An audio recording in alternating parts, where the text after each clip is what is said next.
So 3 to go. Dan Ramsey says, hey, Skid. Hey, Dan. Could you give us your thoughts on ultralights as a starter trainer aircraft, as a flying hobby in general? Ultralights are interesting aircraft. When they first came out,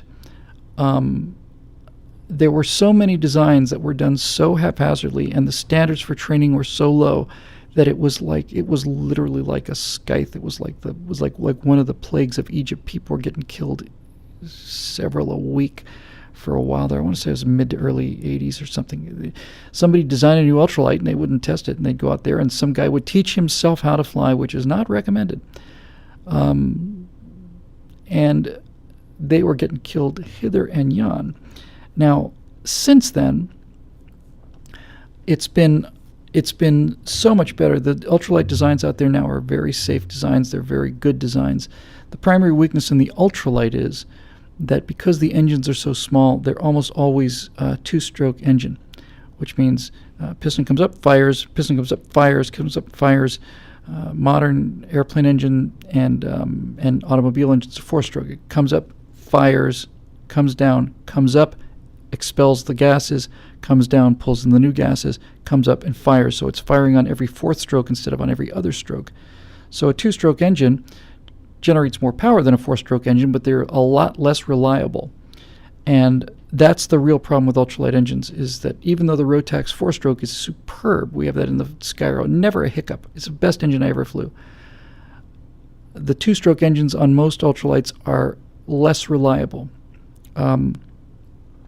But they're pretty much 26 miles an hour. I've flown an ultralight, I think, once or twice. I don't think, well, I almost said I never had that much fun, but I had a blast. And by the way, this is the other thing about aviation that I wanted to get on this all aviation show, and that is that there's so many different kinds of aviation. Glider flying is very different than flying in an L-39. It's different than flying in Long Easy. Long Easy different than flying a Piper or a Cessna. Ultralights are a form of aviation that are their own world. Powered parachutes are awesome. I've never done that yet, but I think that would be an absolute blast. Hang gliders are extremely dangerous, but they look like an awful lot of fun.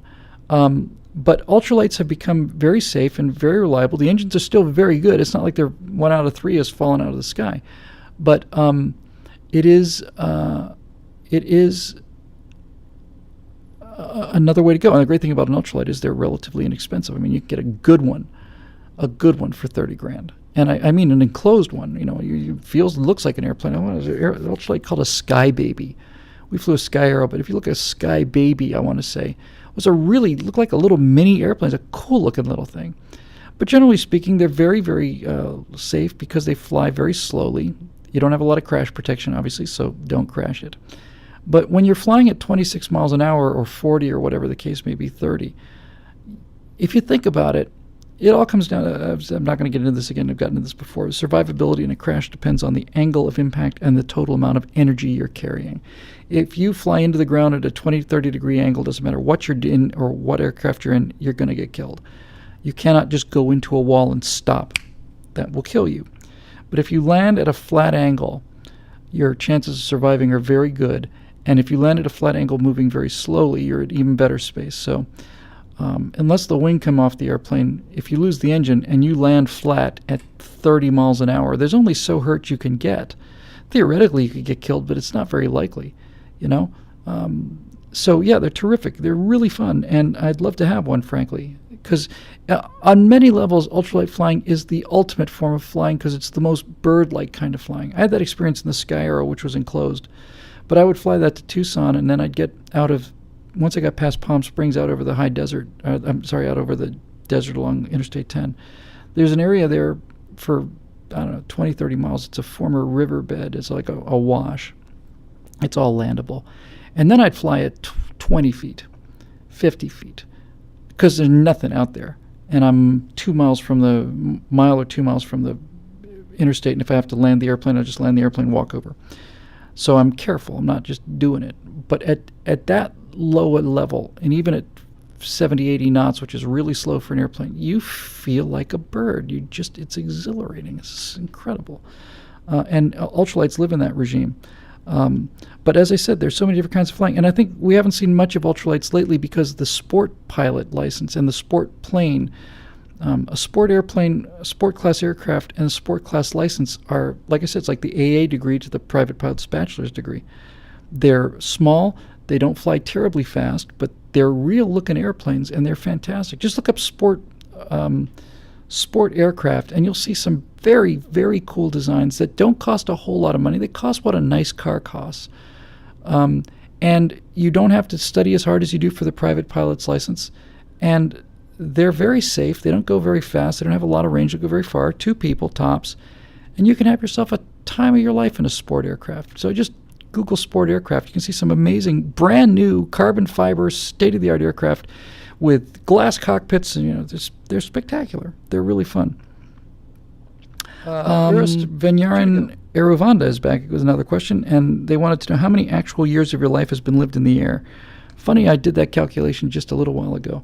I've been converting my paper logbooks to electronic, and so every single flight I've ever done, which is 700 flights, and I've still got half a logbook to go.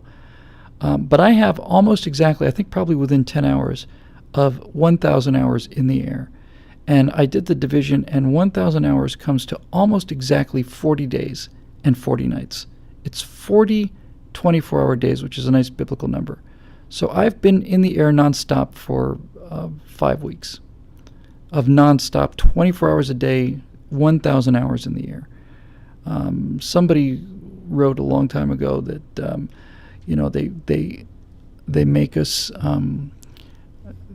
log our time in the airplane because it's the only time we're really alive. It's almost on some level, as I was saying earlier. The 1,000 hours I've spent in the airplane are the best 1,000 hours of my life. And when I finished that first logbook, I said, this is a record of the best time I ever had. And it doesn't. If you're gonna get the bug, a ride in a small airplane will probably do it. But honestly, when you're up there by yourself and you have the freedom to go where you want to, there's just nothing like it. If you're that kind of person, that's it. So yeah, I have 40 days and 40 nights in the air. And boy, oh boy, what fun. Yeah, not just fun, transcendental. And a fair amount of that's been at nighttime too. I've probably got, I don't even want to know, hundreds of hours at nighttime. So it's just, last question. Karsten Mueller says, aside from your getting your call sign, what was the most memorable moment for you, Bill? I think, Carson, what I was telling about earlier, that glider ride at sunset, where I just realized, having done this, nothing else can take this away from me. This is a life well lived if you were able to do this. It's very hard to isolate the times. I could just give you off the top of my head. That last flight I took last Saturday in the L-39 was one of the best days of my life. It was absolutely epic. And I can't tell you how much I enjoyed that. Now, enjoyment is not the word. It's just you're a whole nother person. You're in a whole nother environment. I had an incredible time in Oshkosh. I loved being friends with Burt Rutan. I loved riding the Starship over from Coeur d'Alene to Oshkosh and back. It was a great day. Great 2 days. And that was only 2 months ago. My first day at Oshkosh, I've been there once before, but I arrived with Burt Rutan in Show Center, and the next day I find myself in the air show at Oshkosh, in the Rutan air show. I'm flight crew. I'm right seater in a beach Starship, overflying the aviation mecca, and I'm part of it. Mind blowing, just mind blowing. So all of these moments, but seriously, I know this is going to sound a little cheesy, but when you're a pilot, at the end of the day, you have to make a log entry. The number of hours you've flown, whether it was cross-country time, whether it was single-engine airplane or multi-engine, or whether it was night or whatever. And you just fill them out. And there's a little space for remarks. And you always make a little remark. You put a little something. I do, anyway. I don't just put where I went. I was something memorable, And when I was flying with Dana in the Sky Arrow, so much as like she made the landings. I was in the back seat flying, and she was up front technically as a passenger, but I'm flying the airplane. I'm legally responsible. I can fly from the back. And it was like, very good, Dana, or this, and it's like flew to send, night flight to Whiteman. And there's hundreds and hundreds and hundreds and hundreds and hundreds of these things. And this is the truth. hundreds and hundreds and hundreds of them. And when I had to move them from the paper logbook to the electronic logbook, I had to type them in by hand. And I remembered every single one of them. I remembered every single one of the 700 flights I've taken once I went to the logbook. And I remember, okay, that was the time I was with Eric Riley, and we did that. Yeah, I remember that. Yeah, okay. I remember every one of them. And something's happening up there, because I don't remember every drive I ever took. I don't remember 700 drives I've ever taken. I can remember 10, 20 drives, classic drives or whatever, memorable for whatever reason, but I don't remember every time I ever got in a car. But I remember every time I got in an airplane. When I get that logbook entry and I read it, it's like, oh, yeah, that was the night we did that. I remember that was a great night. Yeah, that was really fun. I don't know what you say about that, honestly. Anyway, that's the aviation show. Not for everybody, but I wanted to get it done because that L-39 ride was just so much fun. It was just so much fun. And obviously I've been doing a lot of flying lately and getting to meet people like Burt Rutan, who's a hero of mine. I got to be friends with Dick Rutan, who's a hero of mine. Mike Melville came down and worked on my airplane. Mike Melville's an aviation legend. He's kind of a hero of mine. James Redmond's a hero of mine. Bearcoot 13 here. He's an actual hero of mine. He means a lot to me. He's built the best airplane I've ever seen. And the thing I like most about James is not just that he flies this beautiful airplane and races it, but he built it from the ground up when he didn't have a lot of money. And that means that's to me what America is. It's the definition of what America is. It's like it's an expensive pastime. And if you've really got the bug, and you really, really want to do it, how can you do it if you don't have a lot of money? Well, you can in fact build your own airplane, and it may take you a decade or two, and you pay for little pieces, and it's like, you scrape every dime you have together to get the kit or whatever, and it's just that was your car.